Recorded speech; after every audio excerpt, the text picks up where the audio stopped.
ये मेरे पास तापसी का कॉल आया। तापसी सो जाती है 10 बजे। तो दुनिया में कुछ भी हो जाए, तापसी पन्नू 10 बजे आपको खराटे लेते हुए मिलेंगी। वो नहीं उठ सकती है 10 के बाद, उसका मतलब ओवर टाइम हो जाता है। तो मेरे को लगा 12 बजे कॉल करिए तो कुछ तो इमरजेंसी है। हाथ जोड़ के भज लूंगा, वहां से भाग जाऊंगा मैं। तो एक्शंस बड़े बड़े खतरनाक है। मेरे को नहीं मिलना भाई ऐसे बंदे से लाइफ में। मैं पावेल की वैनिटी में एक बार जा रहा था और मेरे को क्रू ने रोक लिया। शूट पर मुझे लोगों ने रोका, थिंकिंग कि मैं कोई शराबी हूँ जो शूट देखने आया हुआ है। तो मैंने कहा भाइयों हेलो, मैं हूँ। इवेंचुअली जिस तरह के स्टेप्स वो लेता है, अपनी माँ को मार देना। मैं माँ की सर्जरी के लिए बैठा हूँ, वो माँ को मार रहा है। तो ऑब्वियसली डिफिकल्ट तो था ही।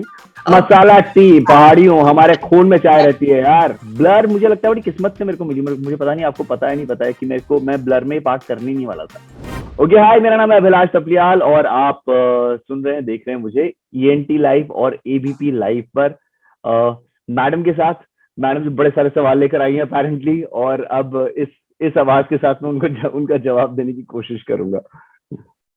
Thank you. उत्तराखंड से मुंबई, रेडियो जॉकी से एक्टर, कैसे? हाँ यार, मैं उत्तराखंड से हूँ लेकिन मैं उत्तराखंड में कभी रहा नहीं हूँ। I am an army kid, I was born in Jammu and Kashmir. उसके बाद गुरदासपुर, ग्वालियर, जयपुर, दिल्ली। तो मेरा दिल्ली से मुंबई तक का सफर, आप ये सवाल पूछते तो मेरे ख्याल से वो करेक्ट होगा। रेडियो से फिल्म की दुनिया में आना, डिजिटल की दुनिया में आना बड़ा मतलब ऑर्गेनिकली हुआ है। मैं एक रेडियो जॉकी था, अभी भी हूँ। मेरे को लगता है मेरा वो मिडिल क्लास जो दिमाग है मुझे नौकरी छोड़ने नहीं देता है। तो मैं वो रेडियो कभी छोड़ नहीं पाया हूँ, अब तक नहीं छोड़ पाया हूँ। तो दिल्ली में मैं रेडियो करता था और वहां पर तेवर एक फिल्म आई थी जिसकी स्टारकास्ट और अमित शर्मा जो उसके डायरेक्टर थे, मनोज बाजपेयी, अर्जुन कपूर, सोनाक्षी, ये लोग आए थे। और अमित ने मुझे कहा तू रेडियो कर रहा है लेकिन तू विजुअल वाला बंदा है, तो तेरे को मुंबई आना चाहिए। और उसके बाद मेरी शादी हो गई। शादी के बाद मैंने नौकरी से रिजाइन कर दिया और मैं इट वाज मुंबई अ आ लव गया। मैरिज और अरेंज मैरिज? यार मतलब proper love marriage, love at first sight वाली मैरिज थी। मैं 9th स्टैंडर्ड से अनुभूति को जानता हूँ, और उसके बाद कॉलेज में हमने डेट करना शुरू किया और उसके बाद फिर शादी कर ली। तो फर्स्ट गर्लफ्रेंड से शादी की है मैंने। आप मेरे दुखों के बारे में जब बात करेंगे तो इससे पहला दुख ये मैं आपको बताऊंगा। लेकिन हाँ यार, उसके बाद मैं यहाँ पर आया और आई कॉल्ड अमित। और उसके बाद अमित ने मेरा फोन उठाया। यूजुअली होता है बॉलीवुड डायरेक्टर्स बातें करते हैं, काम नहीं करते, बट अमित वाज डिफरेंट गाय। और उसके बाद से अब तक सफर चल रहा है। उसके बाद एक फिल्म हुई, कुछ टीवी शोज हुए, ऑनलाइन कर ही रहा था, रेडियो कर ही रहा था, एस्पिरेंस हुआ, और अब ब्लर। तो आर्मी डैड, आर्मी से आर्मी स्कूल, जी डिसिप्लिन एंड ऑल। जी। तो कैसा, how was your childhood? My childhood was very discipline, क्योंकि मैं बहुत ही तमीज वाला बच्चा था और फौजी का बेटा। जैसे आपने कहा कि फौज की कई चीजें आपके अंदर बाय डिफॉल्ट आ जाती हैं, तो वैसा रहा। मेरी 3 बहनें हैं, तो 3 बहनों के बीच में पला बड़ा हूं मैं। इंटरेस्टिंग था यार चाइल्डहुड, और हमेशा से परफॉर्मर रहा हूँ। और सिर्फ ऐसा परफॉर्मर नहीं था। मुझे याद है कि ना हम लोग गुरदासपुर में टिबरी कैंट एक जगह है जहाँ पर कि बाबा पोस्टेड थे। मेरी बड़ी बहन और मेरे बीच में कोई 9 साल के करीब का डिफरेंस है। मैं 2nd स्टैंडर्ड में था और वो 10th या 11th स्टैंडर्ड में थी। और अगर आपको बताऊंगा, स्कूल में असेंबली होती है, हाँ, यस। उस असेंबली को मैं 2nd स्टैंडर्ड का बच्चा कमांड करता था। और वो सारे के सारे स्कूल वाले अटेंशन, स्टैंड एट ईज, वही चलता था हमारा। और एक दिन हमारे प्रिंसिपल साहब थे, और मेरे को उनका नाम याद है, बड़ा इंटरेस्टिंग नाम था। उनका नाम था अतर सिंह। अतर सिंह जी आए और उन्होंने कहा कि अब तुम 12th वाले, 11th वाले, तुम्हें शर्म नहीं आती? 2 साल का बच्चा तुम्हें बोल रहा है और तुम सावधान विश्राम कर रहे हो। तो वैसा बचपन का फील थी। फौज की बहुत सारी पार्टीज में परफॉर्म करना, स्कूल में परफॉर्म करना, हर तरह की एक्स्ट्रा करिकुलर एक्टिविटी में, स्पोर्ट्स में इन्वॉल्व रहना। तो मुझे लगता है वहां से परफॉर्मेंस की शुरुआत हुई, और फिर अब जाकर बड़े पर्दे पर मौके मिल रहे हैं। तो कोशिश कर रहे हैं मैम कि क्लैरिटी के साथ करें, ब्लर ना आने पाए उस परफॉर्मेंस में। अच्छा, मेरा नाम लाइक फौजिया है, तो मेरे नाना मुझे बचपन से मतलब वो फौज कहकर ही बुलाते थे। तो मैं चिढ़ती थी उस नाम से कि नाना जी फौजिया। फौज में और फौजिया मौज में, वाह। तो मैं बहुत चिढ़ती थी कि मतलब फौजी बोल दो, फौजिया बोल दो, फौजू बोल दो, लेकिन फौज मत फौज बोलो। मत बोलो, हाँ। अरे खास बट बहुत करके किस्मत वाले हो यार कि आपके नाम में फौज है। मेरे पता है तुम्हें, मेरा बचपन का सपना, बड़े सारे लोग अब बोलते हैं कि यार आप एक्टिंग कर रहे हो, बड़े सारे प्रोजेक्ट कर रहे हो, अच्छे एक्टर हो, लेकिन मैं बचपन से इस स्पेस में नहीं जाना चाहता था। मैं परफॉर्मेंसेस कर रहा था, लेकिन मेरा हाँ, सपना था फौज ज्वाइन करना।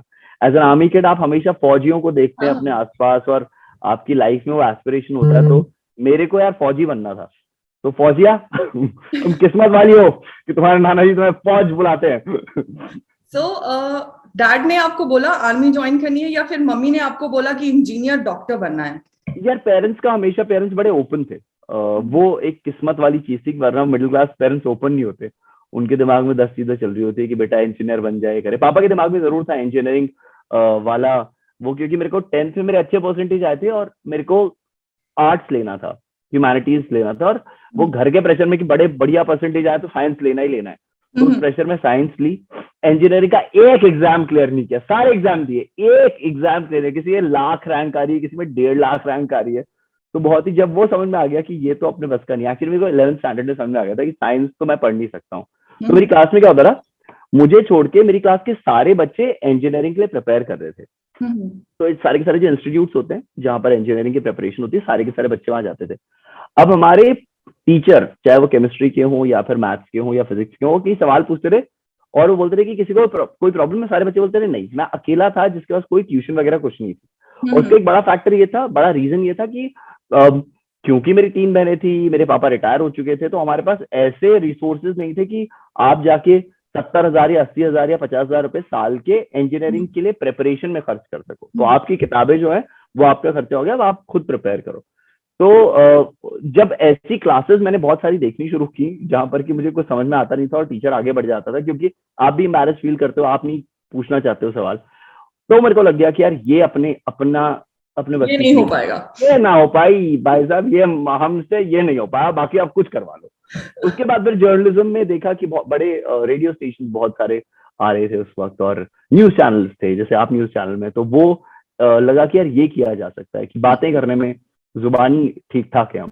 तो ये वाली फौज में नहीं जा पाए तो ये दूसरी फौज में जाते हैं, जहां पर हाँ ये बड़ी कमाल, ये भी फौज ही है अपने आप में, ये भी देश के लिए काम कर रहे हैं जितने जर्नलिस्ट हैं ज्यादातर। तो वहां से फिर जर्नलिज्म किया और उसके बाद रेडियो से शुरुआत हो गई। तो आपकी पहली डेब्यू फिल्म तापसी और साकिब के साथ दिल जंगली, जी, वो कैसे मिली? यार मैं अमित शर्मा के बारे में आपको बताया, तो जब मैं अमित शर्मा से मिला तो उन्होंने मेरे को बड़े सारे अपने एड्स वगैरह दिखाए। मेरे को पता नहीं था कि अमित शर्मा ने इतने कमाल के एड्स और ये सब किया हुआ है। तो वहां से 3 महीने के बाद उनका कॉल आता है और कहते हैं कि तू एक मेरे को अपनी फोटो भेज शेव करके। मैंने कहा है? तो बोलते हैं हाँ एक मतलब फिल्म हो रही है, शेव कर, क्लीन शेवन पिक्चर भेज। तो मेरी दाढ़ी मूछ हुआ करती थी, इनफैक्ट सुबह तक भी मेरी मूछ थी, उसके पीछे एक अलग कहानी मैं बताऊंगा।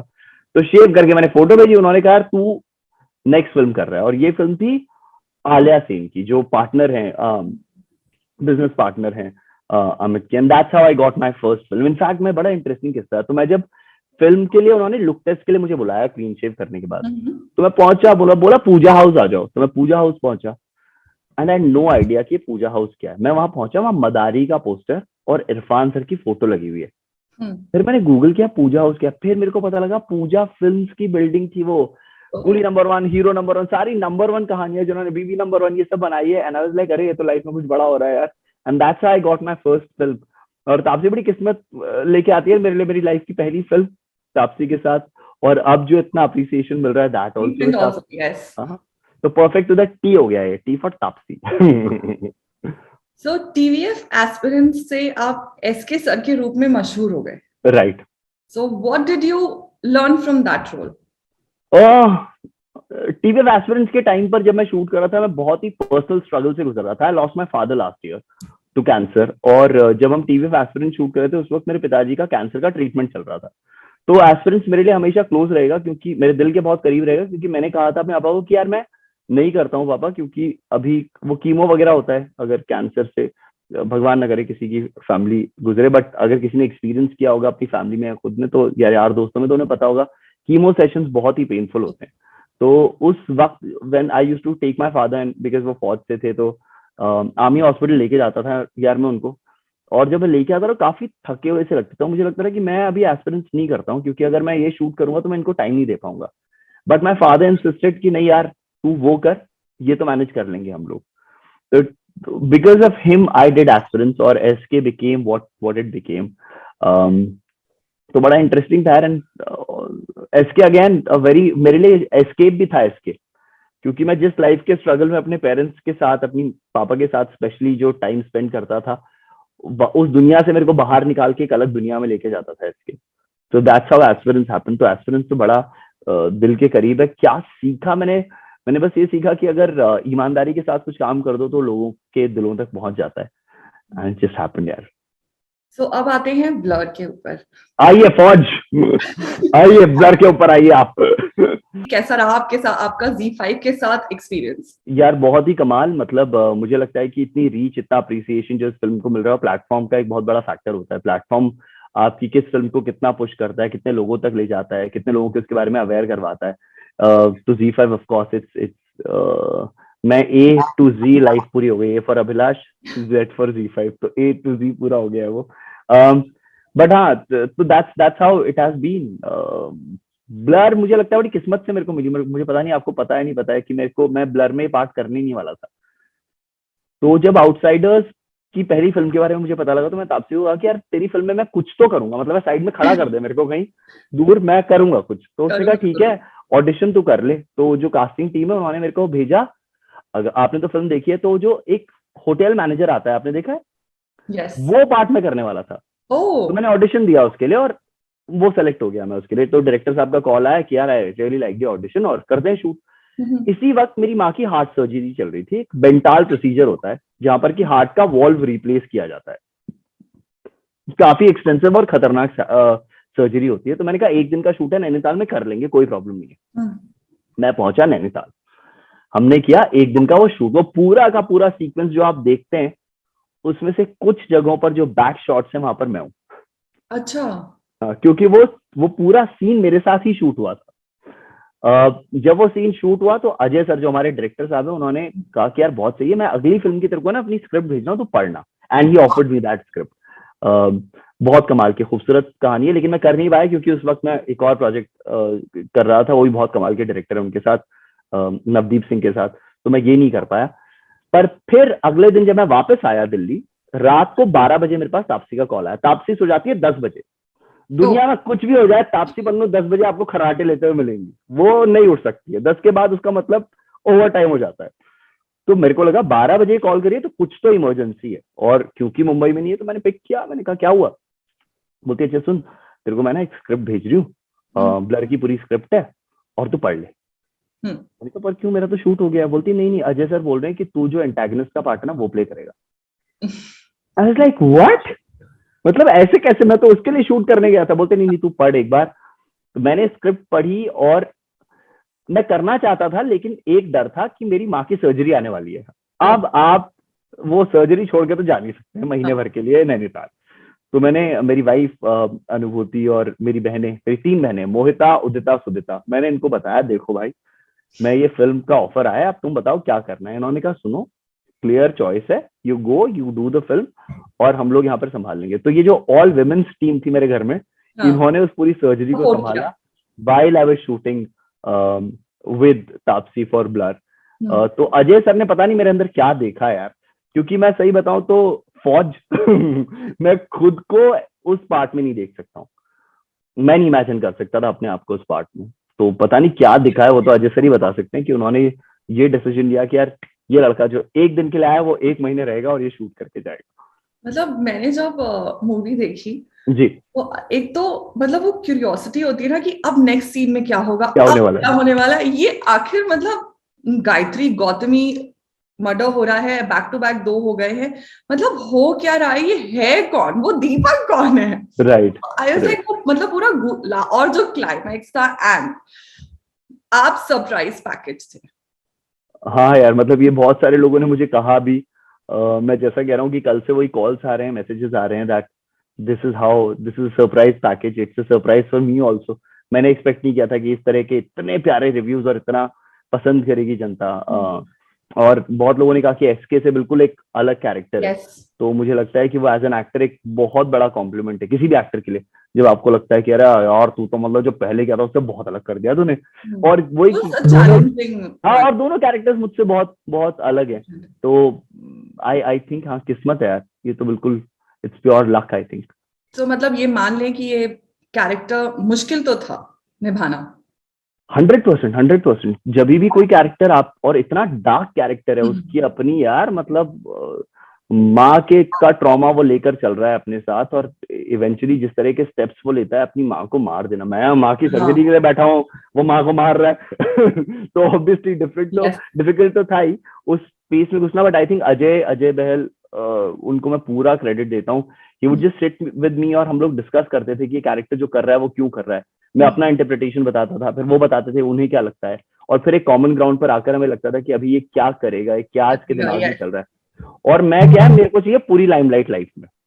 मैं हूँ बिल्कुल, अगर मैं किसी पार्टी में जा रहा हूँ, कहीं जा रहा हूँ, तो मेरे को चाहिए पूरी अटेंशन। और ये कैरेक्टर है जिसको बिल्कुल अटेंशन नहीं चाहिए। तो वो जो एक डरा सहमा सा लड़का, और अपने आप में हजारों चीजें सोचने वाला बट ना कहने वाला लड़का, और उसके बाद इतना डार्क, हाँ. तो हाँ ऑब्वियसली वैसे कैरेक्टर्स प्ले करने में मुश्किल होती है। मेरा चिकन कटवा है, जो मुर्गे Yes, yes. कटवा, तो वो हाथ मेरा है। तो बेसिकली मेरे को अजय सर ने कॉल किया सुबह, बोलते सुन अभी क्या है कि कल हम लोग शूट करने वाले हैं ये सीन नैनीताल में, जिस होटल में हम रुके थे, उन्होंने कहा कि वहां पे तू किचन में जाएगा और तू काटेगा चिकन। मतलब इट्स लाइक मिस्ट्रीज मिस्ट्रीज हैं, सरप्राइजेज है, बट एट द एंड जब क्लाइमेक्स होता है सो इट्स वर्थ इट. मतलब हाँ मजा यार, आ गया मतलब देखकर. मेरे साथ वही है कि मैं स्टार्टिंग में किसी सीरीज में नहीं दिखता हूँ, सब लास्ट में दिखाते हैं मुझे। एस्पिरेंट्स भी शायद शुरुआत मेरे साथ हुई थी, बट उसके अलावा हर जगह मैं थोड़ा लेट ही आता हूँ। आपका कभी इनकाउंटर हुआ है ऐसे लवर के साथ रियल लाइफ में? अरे क्यों ऐसी बातें कर रही हो यार तुम क्यों क्रिमिनल माइंडसेट के लोगों से मुझे मिलवा रही हो? बिल्कुल भी नहीं, और मैं बिल्कुल चाहूंगा भी नहीं कि ऐसे किसी भी प्यार करने वाले के साथ। इनफैक्ट ये प्यार करने का गलत तरीका है मुझे लगता है, क्योंकि जिंदगी में कुछ तो ब्लैक एंड व्हाइट होता है। हालांकि मैंने बड़े कन्विक्शन के साथ वो कैरेक्टर प्ले किया, but it's obsessive obsession lover too जो है. Another level. या मतलब जिस तरह के का पार्ट है वो, it's obsession to another level. बिल्कुल फौज, मैं नहीं चाहूंगा, नहीं मिलना मुझे किसी से, ऐसे आदमी से और अगर मिल जाए तो आप क्या करेंगे? हाथ जोड़ के भज लूंगा, वहां से भाग जाऊंगा मैं। सिर्फ हल्का सा बुक धुआं दिखेगा, मैं गायब। नो नो, इट्स स्कैरी यार। बट वही है कि कुछ लोग बोल रहे थे कि जो आवाज के साथ उस कैरेक्टर के साथ आप बनते हैं, आपको प्यार हो जाता है उस कैरेक्टर से, क्योंकि वो साउंड बहुत प्यारा कर रहा है। But when you look at him, जब आपको पता लगता है कौन है, क्या कर रहा है, दैट्स व्हेन तो एक्शंस बड़े बड़े खतरनाक है। मेरे को नहीं मिलना भाई ऐसे बंदे से लाइफ में।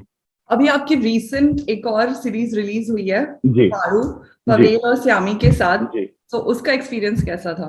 वो अगेन एक अलग ही कैरेक्टर है। तो जिस तरीके से दिख रहा है, जब मैंने लुक रिवील किया था अपने सोशल मीडिया पर, तो बिल्कुल एक अलग तरह का रिएक्शन दिखा, यार ये क्या है, ये कौन है। तो मुझे लगता है जब आपके यार दोस्त आपको पहचान नहीं पाते किसी लुक में, तो वो बड़ा इंटरेस्टिंग होता है। इनफैक्ट मैं पावेल की वैनिटी में एक बार जा रहा था, और मेरे को क्रू ने रोक लिया शूट पर, मुझे लोगों ने रोका थिंकिंग कि मैं कोई शराबी हूँ जो शूट देखने आया हुआ है। तो मैंने कहा भाइयों हेलो, मैं हूँ। तो अगर आपको वो सब, आपके वो एक्सपीरियंसेस रहते हैं तो बहुत कमाल होता है। आई थिंक अश्विनी अय्यर तिवारी बहुत ही कमाल की डायरेक्टर हैं। संयमी और पावेल बहुत कमाल के को एक्टर्स हैं, और उस वजह से वो कैरेक्टर जैसा निकला वैसा निकला। यार मैं ट्रेंड एक्टर हूँ, तो मेरे को चाहिए स्ट्रॉन्ग एक्टर्स। अगर स्ट्रॉन्ग एक्टर्स हैं तो मैं रिएक्ट कर जाऊंगा ठीक से। बट हाँ, ये तो मतलब 2 रिलीजेस इन 1 डे, स्टार और दोनों ही बहुत अच्छा परफॉर्म कर रही हैं, बहुत अच्छे यार हाँ हाँ हाँ हाँ, बहुत रिव्यूज आ काफी अच्छे रहे हैं. रिव्यूज आ रहे हैं, काफी अच्छे रिव्यूज आ रहे हैं दोनों के। तो Yes. मुझे वही लगता है कि इट्स ऑल अबाउट लक की रॉक्सी और चंदर को इतना प्यार मिल रहा है, चंदर या दीपक जिसे आप बोल रहे हैं। तो वो Yes. इन दोनों कैरेक्टर्स को बहुत प्यार मिल रहा है। किस्मत ही यार फौज मेरी, और कुछ नहीं है। So, अब जल्दी से आपके साथ एक रैपिड फायर कर लेते हैं. आइए आन दो।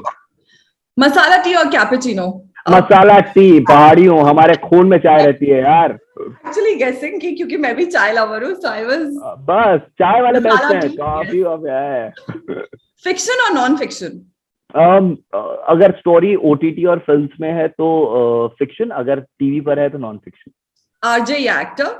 अब रेडियो जॉकिंग पहला इश्क है, और अब शादी हो गई है इसके साथ, तो फिल्मों के साथ। पर पहले इसको भुलाया नहीं जा सकता, तो दोनों रखते हैं इसमें, कोशिश करूंगा।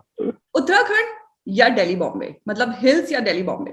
बॉम्बे बॉम्बे, मुंबई किसी भी दिन मुंबई। इतना नॉन जजमेंटल शहर है, आप क्या पहनते हैं, आप कैसे दिखते हैं, आप क्या करते हैं, आप किस गाड़ी में रहते हैं चलते हैं, आप कौन है, उस पर आपको जज नहीं करता है। ये खूबसूरती किसी और जगह की नहीं है। उत्तराखंड दिल है, वहां से है पहाड़ों से, लेकिन मुंबई से प्यार हो गया। So what are you currently watching on OTT? I just finished Catch-22, बहुत कमाल की सीरीज है। वो आप लोग जरूर देख सकते हैं। ऑब्वियसली ब्लर देखने के बाद और फाड़ू देखने के बाद, बट हाँ, I just finished catch 22, amazing series. So one thing you like about the OTT experience? I think you have the freedom to tell the stories you want to tell without being judged, without the number pressures. ये नहीं है कि यार 500 करोड़ कमाए, 300 करोड़ कमाए, 200 करोड़ कमाए।